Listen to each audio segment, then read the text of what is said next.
Hey, good afternoon, everybody. You are watching the All Hands on Deck. I am Reverend Ira Ackley and my co-host, Reverend Gregory Seal Livingston. We're so happy to come again to greet you on a Tuesday afternoon to talk about the various issues. He says, Sorry, bro.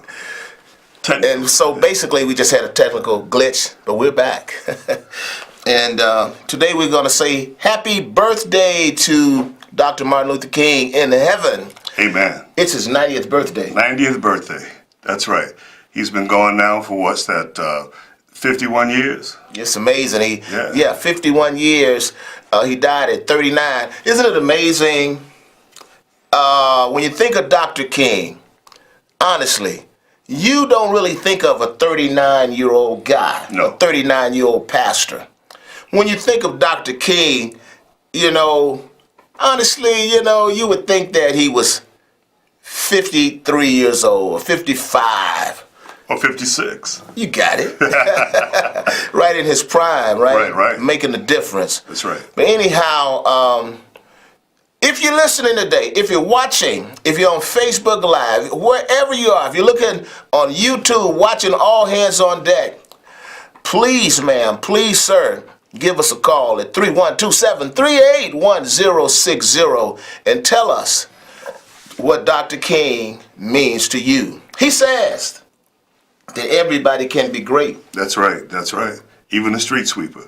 And the thing is that I want to encourage people, they didn't have a whole bunch of examples. They didn't have federal grants and nonprofits to do what they did. They went out there and they made it happen. Absolutely. They didn't even have the right to vote. They went out there and fought for the right to vote. And so, we have to get it back in our minds and our spirits that anything worth having is worth fighting for. And like he talked about unmerited redemptive suffering, sure, that you got to volunteer to suffer if you want to be great. Suffering is the road, the pathway to greatness. And greatness in one sense is becoming everything that God intended for you to be. And Dr. King certainly, he said he didn't look like a 39-year-old. He really transcended age because of the crucible of that hot pit that he was thrown into. Sure. Everything, time was basically suspended. He operated in eternity. Dr. King's 90th birthday is actually today. Amen. Dr. King changed my life. I was in high school. In my senior year, so much was going on in 1983. I thought you were going to say 68. I didn't know you was that old, brother. No. In 1983, in my senior year in high school, they gave me this assignment to give the Dr. Martin Luther King I Have a Dream speech. Oh, wow. And, man, I had an epiphany on that stage delivering that message. Yeah. And my life has never been the same since then. And I didn't want to do that speech because so many people, I don't want to lose my cool That's right. credits and all that kind of stuff. And it was on that day that I had an epiphany, and no matter how I tried to run from it, that calling was cemented into my spirit. And of course, in my at the age of 20, when I was at the University of Illinois pursuing a political science degree, that's when I accepted my call to the gospel ministry. So if you want to say how Dr. King has impacted your life or how we can live out the dream today, won't you give me a call? My friend Reverend Livingston, a call here at the studio, 312-738-1060. I wonder what Dr. King would say about this particular trial that's going on right now. The trial is actually over. Jason Van Dyke will be convicted, the police officer that killed Laquan McDonald, and known infamously with the hashtag of 16 shots and a cover-up. I wonder what the analysis of Dr. King would be on that. And also, go ahead. Well, you know what, when you think about August 28th, 1955, in Money, Mississippi, Emmett Till, a Chicago boy, was brutally beaten to death because they said that he whistled or that he flirted or acted inappropriately towards a white woman who later on, years later, said that it didn't happen. And the men, of course, they were acquitted. And then because of double jeopardy, they admitted that they did it in Look magazine. Absolutely. So, and it was August 28th. And then December 1st, 1955, Rosa Parks sits down on that bus and doesn't get up. And they asked Rosa, they said, why didn't you give up your seat? She said, I thought about Emmett Till. Well, Dr. King at the time was the pastor of Dexter Avenue Baptist Church. A young man, 26 years old. That's right across the street from the capital of Alabama, in Montgomery, Alabama, where there's a great statue of the Confederate President Jefferson Davis. And there he was in a little church, everybody, not a mega church. Now that's amazing. But a power church. That's and there's a difference. And he was pastoring that little mid-sized church, and he was making a change and impacting the entire world. It's really not about having a mega church, but pastors and ministers must learn how to have a mega impact. That's right. You can be in a building with 5,000 people doing nothing but having church and shouting, or you can have 50 people on a mission and a vision from God, impacting policy and impacting the whole community and possibly the nation. Well, Dr. King showed us. A weak giant, a giant that doesn't have any power, is a very pitiful thing. That's why you had a man named David face off against a giant named Goliath. David had some power that Goliath didn't know about. Absolutely. But Doc, I'll tell you, this King birthday is so significant, like you talked about to our viewers, to please call in. The Jason Van Dyke sentencing is this Friday. Right now they're talking about a maximum of 96 years. Yes. And so, and so people are saying, how does this work out? From my end, justice still hasn't been meted. He's been convicted, but he has not been sentenced. His punishment has not been rendered yet. And that's what I wanted to know from the viewers today. What do you think? What do you think about the culture, the mindset, the mentality? Has anything changed since the conviction of Jason Van Dyke? You say no, huh? I say yes. I say that there has been a measure of justice so far, because for 50 years, no police officer has ever been convicted for killing a person, particularly a black man. So I think a measure of justice, because easily looking at the track record of how the police department and the system has really just jolted us and just treated us like a stepchild, getting first-class taxes and second-class citizenship. Come on, Doc. We could have easily been backhanded by the system again. Sure. But at least he's getting convicted. Now, what would be horrific is if they make a joke out of his sentence. That's right. Now I get you on that part. If they give him 3 years, that's not justice. If they give him 5 years, that's not justice. He shot that young man 16 times. 8 bullets in, 8 bullets out. Absolutely. And so that was a brutal thing. And for him to be able to walk on the street 3 years later, 4 years later, I think it's not, that is not justice. And yes, we have compassion for his family, but he should have thought of that when he jumped out the car like a cowboy and began shooting at that young man. That's right. Give us a call. Tell us, what do you think? Has anything changed? How's the morale in the neighborhood? Are people, is the relationship and the morale and the rapport, how about that, between the police department and citizens in communities of color, has it improved since the conviction of Jason Van Dyke? We want to hear from you. One thing they're saying is that the police are not doing their jobs in the same way, and the FOP is backing them up because they don't want to get thrown in jail. And you know what? And that's just pitiful. That's pathetic to say that. We have worked with the police officers in this city, in every major urban town in this country, and we're not the ones with the power. We give them the power as citizens. And when one of them abuses that power, they're held to a higher standard. Just like we as ministers, we're held to a higher standard. And we understand that. And so we accept that. Now, if you don't want to be held to a higher standard, you got to do something else. And I really believe that Dr. King would be very proud. And we mention that because it's his birthday. For those who just tuning in, give us a call, 312-738-1060, and tell us how you will be celebrating Dr. King's birthday.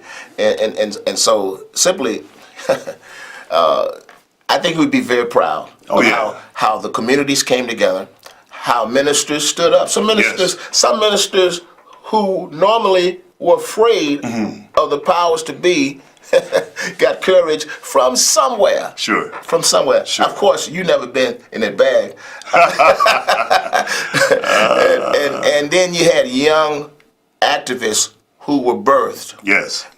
Jamal Green, Jedediah Brown, and Lamont Record, and Will Calloway, Brandon Smith, the journalist, and people like him. And don't forget Jamie Clavin. That's right. Yeah, Jamie was important. And there's some young women too, Nina Morris, and different ones, and Black Lives Matter locally. They evolved, and I think you'd be very proud of that. Now, the funny part about it, I hope some people will be down on 26 in California this Friday, because the sentencing is going to come down, and they want to hear from people who are not politically engaged in running for offices. A lot of these guys are running for office now. How about that? So they really won't have the same weight. You can't get camera time, and there's even a federal law in terms of, if one candidate gets time, you got to give time to another candidate. So basically, outside of your campaign, you're shut out. Out. You would know, right? I would know, Doc. I made that mistake a couple of years ago, and but it was a good experience because it made me hotter than ever in the pulpit. And guess what? What's that, Doc? You've been running for Jesus a long time, and I ain't got tired yet. Come on, Doc. See, when you start running, and telling people you were the answer, that was a contradiction. Look out, for all the many years you've been telling people that Christ is the answer. I had to return to where I lost it, Doc. Come on, Didn't you preach that Sunday? I don't hear nobody. Come on, look out. I don't hear nobody. Man, where fell it, Doc? Where fell it? Come on here. You got to go watch Reverend Ira Ackery's Facebook page to hear that sermon from Sunday, Return to Where You Lost It. You better go get it, Come on now. That's right. You better go get it. That's right. You better go get it, don't you? I feel something easing up on me. Well, speaking of a sermon, Doc, I just mentioned this. Sure. We talk about Dr. King and how he would feel about us. Dr. King on March 3rd, 1968, in his church, Ebenezer Baptist Church in Atlanta, preached a sermon entitled An Unfinished Life and Unfulfilled Dreams. That sermon, March 3rd, 1968, was a month to the date from his mountaintop speech on Assassination Eve, April 3rd, 1968. And he said in that sermon on March 3rd, he said, look, I've tried to be a good father. I've tried to be a good husband. I've tried to be a good pastor. I've tried to be a good leader. He says, but if I don't make it, he said, at least y'all know that I tried. And that's the message that he gives to us, that we may not see it in our lifetime, but try while you're here. Come on. Don't ever stop trying, because I've learned more from my failures than I have from not trying. 312-738-1060. We are celebrating one of the greatest human personalities ever to walk the face of the earth. Amen. Dr. Martin Luther King Jr. I was trying to put together a spiritual Mount Rushmore for myself. And then I had, Jesus Christ, Moses, and then I had Dr. King. And then I was really trying to battle who that fourth person would really be. Nelson Mandela, Gandhi. Yeah. These were individuals that impacted nations, Doc. Yeah, I was thinking more or less Gandhi, but I wasn't so sure, But maybe I don't want to be too hard on Nelson Mandela. Well, no, and think about it. Dr. King's father, Daddy King, and the president of Morehouse College, Benjamin Mays, they both went to visit Gandhi to see how he was taking on the British crown without arms. And so when he got there, Gandhi said, all I'm doing is following the program of Jesus. He says, you all have nominal Christianity in America, meaning we're Christians in name only. He says, but I'm putting skin in the game. I'm stepping up there like Jesus did. And so they came back, and here's Martin at 15 years old, and Benjamin Mays gets him in Morehouse College and begins to imbue him with a practiced Jesus' strategy that was actually tried and proven in India. And what worked in India is because Jesus will work anywhere, worked in America. Let me tell you, thank you for adding that comment, but I want to also tell you, when you look at Dr. King, what we need today is we need more people not just to admire Dr. King, we need people to emulate him. Dr. King could have sold out anytime. Dr. King could have been a multi-millionaire in his lifetime. That's right. But he wanted to serve the people. He said when he dies, at his funeral, he don't want people getting up saying a whole lot of words and a lot of accolades and talking about his PhD. And he don't want anybody talking about how he received a Nobel Peace Prize. Don't say anything about that. But tell the world that I was a drum major for justice and Dr. Martin Luther King Jr. tried to help somebody. And let me ask you this today. Who are you trying to help? What cause have you embraced? I wish I had somebody. Look, Doc, and at that funeral, Samuel Jackson, the actor, was a student at Morehouse College. He was an usher at Dr. King's funeral. Wow. And he talks about sitting on the stairs crying. You know, but look at where Samuel has gone from in terms of being washed in that sorrow and all that. He has risen to be the highest ranking actor in the world in terms of movie revenues, billions of dollars. But like he said, King Day is not enough. You got to have a king life. Paul said, follow me as I follow Christ. We follow the king lifestyle. That's a way of being, a way of seeing, a way of talking, a way of acting. It's how you respond and react to people and situations. It's more than just a king day. It's a king lifestyle. 312-738-1060. We want to hear from you. Yes. We want to hear from you if you've been blessed, inspired, or touched by the life of Dr. King. Is there any particular King activities that's going on that you want to share? There's one that's going on at Chicago State University, and also University of Chicago is having the guy from NAACP, William Barber is coming in to speak. Rainbow Push, that's going to be the 21st. That's right. That's Monday.